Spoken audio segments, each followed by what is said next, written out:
Halo teman-teman, kembali lagi bersama Kamar Film. Kali ini kita akan membahas sebuah film dengan judul Pawn Sacrifice. Adalah film bergenre drama biografi berdasarkan kisah nyata seorang pemain catur bernama Bobby Fischer yang dirilis perdana pada tahun 2014. Film garapan Edward Zwick yang naskahnya ditulis oleh Steven Knight ini bergerak dari sudut pandang Bobby Fischer yang melawan Grandmaster catur Boris Spassky yang berasal dari Rusia selama Perang Dingin berlangsung.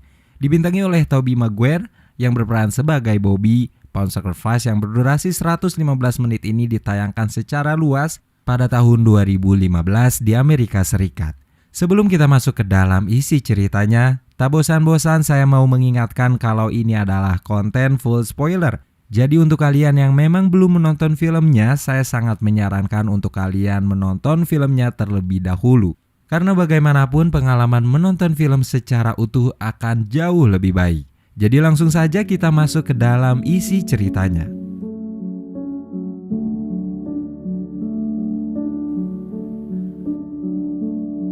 Film dibuka dengan memperlihatkan Bobby di tahun 1972 yang sedang memporak-porandakan kamar hotelnya karena mengalami delusi dan paranoid. Sehingga ia merasa selalu dimata-matai oleh KGB Soviet dan nyawanya terancam. Kemudian, kembali pada beberapa dekade, tepatnya pada 1951 di Brooklyn, New York, Bobby kecil yang berusia 8 tahun tumbuh besar bersama ibu dan kakaknya, Joan, yang merupakan imigran Yahudi Soviet.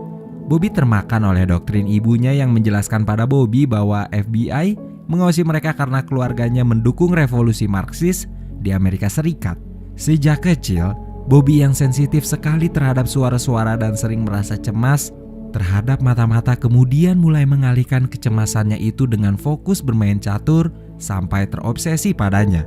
Ibunya membawa Bobby ke sebuah klub catur di gereja atas saran psikiater yang menangani Bobby dan berharap Bobby akan berhenti dari keterobsesiannya jika ada seseorang yang berhasil mengalahkannya.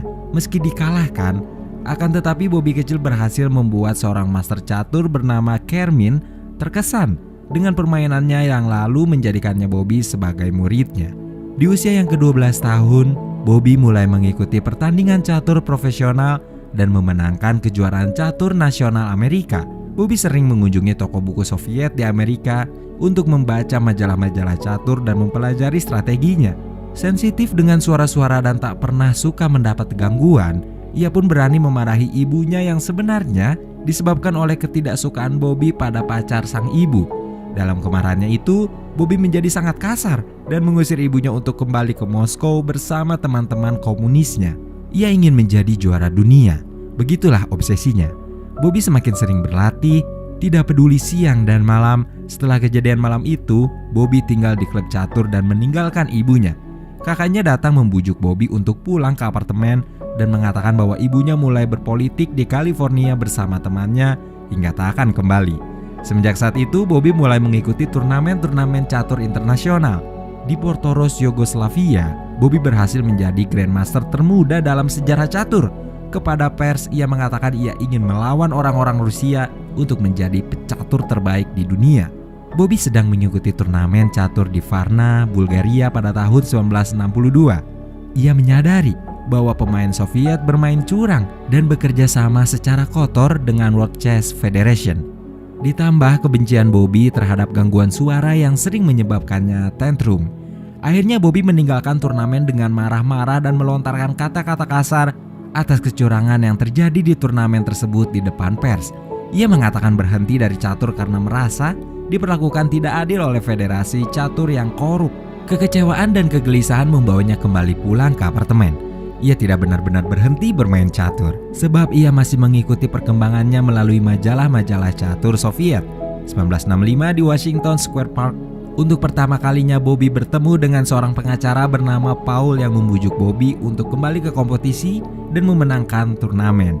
Paul akan membantunya kalau Bobby memang masih mau bermain. Setelah merenung dan mempertimbangkan tawaran Paul, kemudian Bobby mengirimkan surat permintaan maafnya pada federasi dan memberitahu bahwa ia akan kembali bermain dalam turnamen berikutnya. Paul menemui Bill dan memintanya membimbing Bobby. Akhirnya mereka bertiga bersepakat pergi ke California dan mendukung Bobby selama mengikuti turnamen Piatigorsky. Boris tiba di Los Angeles untuk mewakili Soviet dalam pertandingan amal. Tim Soviet itu menginap di Beverly Hilton, hotel yang disediakan untuk kalangan atas, sementara Bobby menginap di motel sederhana yang membuatnya marah-marah karena fasilitasnya tak memadai. Sikap Bobby yang seenaknya terkadang membuat Paul dan Bill kerepotan bahkan kesal. Tetapi begitulah Bobby. Beberapa saat sebelum pertandingan dimulai, Paul harus repot mencari Bobby yang menghilang. Sifat buruk Bobby yang lain adalah senang meremehkan dan mempermainkan lawan mainnya. Kemenangannya melawan Grandmaster terbaik ketiga di dunia membuat Bobby semakin besar kepala. Ia pun mulai mengajukan syarat-syarat yang harus dipenuhi oleh Paul dan Bill melalui dana promotor mereka jika ingin Bobby melanjutkan turnamen. Semalaman, Bobby melatih dirinya untuk turnamen melawan Boris dan mempelajari gerakan Boris dari majalah yang dibacanya. Sayangnya semua latihan semalaman itu tidak bisa membuat Bobby mengalahkan Boris. Ia kalah dan menjadi kesal hingga meninggalkan Paul dan Bill. Ia menyendiri di pantai untuk menenangkan diri dari kemarahan, sedangkan Paul dan Bill mulai membicarakan tuntutan yang diberikan Bobby mulai disanggupi satu persatu. Bill yang sedang berjuang untuk menenangkan perilaku tantrum Bobby mengatakan bahwa fokus yang berlebihan pada strategi catur seperti yang sedang Bobby lakukan saat itu telah menghancurkan kewarasan banyak pemain catur terhebat di dunia. Bobby yang terbangun setelah tertidur di pantai semalaman melihat Boris ada di sana sedang berenang. Ia berpikir bahwa Boris mengikutinya dan mulai berteriak marah-marah sambil menunjuk-nunjuk Boris. Tetapi Boris mengabaikannya dan terus berlalu. Setelah kekalahannya di pertandingan amal, Bobby mulai mengikuti turnamen kejuaraan dunia lagi, memenangkan turnamen demi turnamen bersamaan dengan ambisinya untuk menjadi juara dunia. Tekanan dari obsesi dan kefokusannya membuat Bobby lagi-lagi mengalami delusi dan menjadi seseorang yang paranoid. Ia merasa dimata-matai terus oleh Soviet. Tidak hanya sampai di situ, delusinya semakin diperparah karena Bobby mulai mendengarkan teori-teori konspirasi yang menyesatkan pikirannya. Joan bertemu dengan Paul tanpa sepengetahuan Bobby memberitahukan isi surat yang dikirimkan oleh Bobby padanya, berisi tentang teori di mana Bobby berpikir bahwa komunis Soviet bekerja sama dengan Yahudi internasional untuk menghancurkan Bobby. Joan mengingatkan bahwa Bobby adalah juga seorang Yahudi dan meminta Paul untuk membawa Bobby ke psikiater karena menyadari bahwa adik laki-lakinya itu mengalami masalah kesehatan mental. Meski mengetahui itu, Paul masih meremehkan pendapat dan permintaan Joan untuk membawa Bobby ke psikiater. Namun, Bobby semakin sering mengalami paranoia dan delusi. Tantrumnya pun semakin parah. Melihat hal itu, Paul mulai memikirkan permintaan Joan. Ia mengutarakan ide membawa Bobby ke psikiater pada Bill yang langsung ditolak oleh Bill. Kemenangannya telah membawa Bobby ke final kejuaraan dan menjadikannya seorang selebriti yang mendapat banyak sorotan pers. Hal itu membuatnya semakin angkuh dan meremehkan siapapun. Di suatu tempat lain di California, diam-diam ibu Bobby menyimpan potongan-potongan berita yang memuat keberhasilan anak lelakinya. Kondisi paranoia Bobby semakin mengkhawatirkan. Tuntutan keinginannya semakin banyak dan aneh. Sikapnya itu membuat Bill kesal dan pergi meninggalkan Bobby bersama Paul. Mereka berdua berangkat ke bandara untuk menuju suatu tempat di Islandia. Namun Bobby yang masih dengan paranoia kembali seorang diri ke apartemennya hanya karena pers menyorotnya di bandara. Ia melewatkan upacara pembukaan turnamen. Lalu ketika malam menjelang, Bobby menelpon Joan dan menceritakan ketakutan dan paranoianya. Joan mulai mengkhawatirkan Bobby dan ingin menemuinya. Namun Bobby melarang dan terus berbicara soal ketakutannya selama ini. Teleponnya ditutup oleh Bobby. Seseorang menggedor pintu apartemennya. Paul datang untuk memberitahukan kabar baik bagi Bobby. Donatur yang tak lain adalah Presiden Amerika Serikat Richard Nixon dan Menteri Luar Negeri Henry Kissinger memberi uang yang diinginkan Bobby hanya untuk melihat Bobby melanjutkan turnamennya di Islandia atas nama Amerika.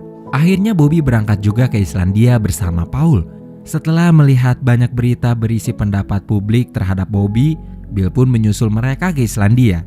Turnamen catur antara Bobby dan Boris yang menjadi sorotan dunia dimulai di Reykjavik. Saat itu tahun 1972, Bobby yang mudah terganggu dengan suara-suara kecil menjadi kehilangan fokusnya akibat suara yang berasal dari beberapa penonton, putaran kamera, dan papan catur. Ia menuntut kameranya agar dimundurkan dan meminta penonton agar diam. Namun suasana masih tak berubah. Bobby kalah di pertandingan pertama akibat langkah bunuh diri yang dilakukannya karena gagal fokus.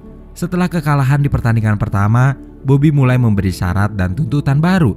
Ia tak ingin ada kamera dan penonton saat bermain, serta hanya ingin melakukan pertandingan di ruang pingpong. Jika syarat dan tuntutannya tak dipenuhi, ia tak akan bermain. Benar saja, pada pertandingan kedua, Bobby tidak hadir dan permainan itu kembali dimenangkan oleh Boris. Ia melewatkan hari pertandingan itu dengan menenangkan diri menikmati pemandangan alam Islandia. Paranoia kembali menyerang dirinya saat hari menjelang malam. Ia membuat kamar hotelnya porak-poranda karena kegelisahan dan ketakutannya. Paul yang mulai lelah dengan sikap Bobby mulai memohon agar ia mau kembali bermain dalam turnamen. Tapi Paul justru dicurigai oleh Bobby sebagai mata-mata. Kegelisahan dan paranoia itu pun ternyata dialami oleh Boris. Ia mulai memeriksa setiap sudut lampu dan mengira ada penyadap suara di kamarnya. Boris ikut kacau. Di saat yang bersamaan pun ia menyetujui permintaan Bobby untuk melakukan pertandingan di ruang pingpong tanpa kamera dan penonton. Maka di pertandingan ketiga mereka mulai melakukannya. Bobby membuat gerakan yang tak pernah dilakukan sebelumnya, membuat semua orang bingung dan menerka-nerka apa yang ingin dilakukannya. Tetapi tidak seperti pertandingan sebelumnya, kali ini Bobby terlihat bermain lebih tenang. Beberapa orang mulai paham apa yang ingin dilakukan oleh Bobby. Kini, ia keluar sebagai pemenang setelah memberi skakmat pada Boris. Semua yang menunggu kemenangan Bobby mulai bersorak gembira. Banyak sambutan baik dari warga Amerika yang diberikan untuk Bobby. Pertandingan keempat mendapat hasil imbang. Pada pertandingan kelima, Boris mulai melakukan hal aneh. Ia mengeluh tentang kursinya yang bergetar dan mengeluarkan suara hingga mengganggu konsentrasinya. Pertandingan itu selesai dengan Bobby yang menjadi pemenang karena Boris tidak lagi melanjutkan permainan dan memilih sibuk dengan kursinya yang ia minta di X-ray untuk melihat apa yang ada di dalamnya, yang ternyata adalah 2 lalat yang sudah mati. Pertandingan kembali dilakukan secara normal. Bobby menggerakkan bidaknya dengan langkah lain yang belum pernah ia lakukan sebelumnya, membuat persiapan Boris menjadi buyar.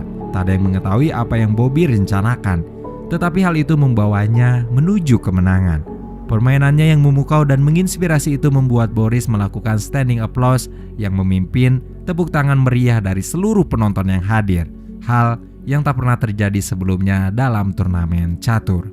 Setelah menjadi juara dan sorotan dunia atas kemenangannya melawan Boris, permainan keenamnya dianggap permainan catur terbaik yang pernah dimainkan. Sangat disayangkan, kesehatan mental Bobby pun terus memburuk. Ia menolak tawaran iklan bernilai jutaan dolar dan meninggalkan gelar juaranya lalu menghilang dari sorotan publik. Pada 1980, Bobby ditangkap karena menjadi pengemis dan ia mengaku disiksa di penjara.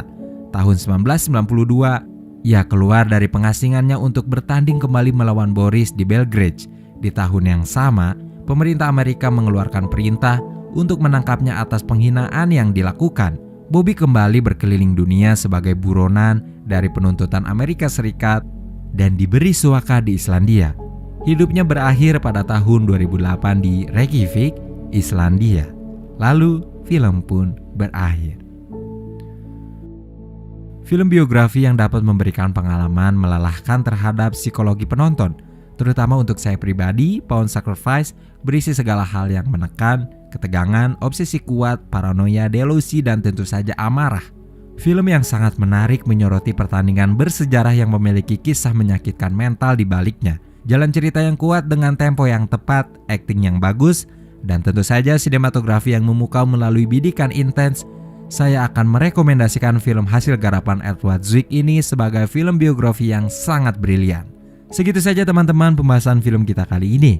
Terima kasih untuk kalian yang menonton konten ini sampai akhir, dan juga terima kasih untuk kalian yang menanti-nanti konten dari Kamar Film. Sekali lagi terima kasih dan wassalamualaikum warahmatullahi wabarakatuh.